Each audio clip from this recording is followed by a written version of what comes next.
ও গোলাম, এমন একটা দিন আসবে সকলকে ওই মসজিদের খাটনিতে চড়ে ওই অন্ধকার কবরে যেতে হবে, ঠিক কিনা?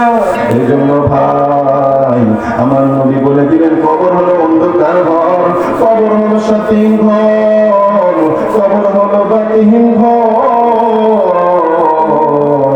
সঙ্গের সাথী কেউ হবে না তোমার আমল ছাড়া, ঠিক কিনা?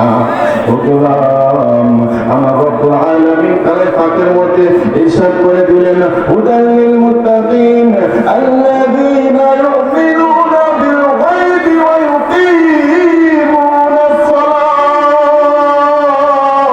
ও গোলাম, নামাজের কথা আমার শুরুতেই বলে দিয়েছেন, নামাজকে আল্লাহ তাআলা ভালোবাসেন, সমস্ত ইবাদতের মধ্যে শ্রেষ্ঠ ইবাদত।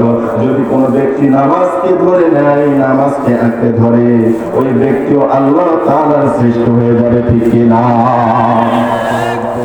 সম্মানিত হাজিরিন, এমন একটা দিন আসবে মসজিদের ওই খাটনি আমার পেটের সামনে আসবে, ঠিক কিনা?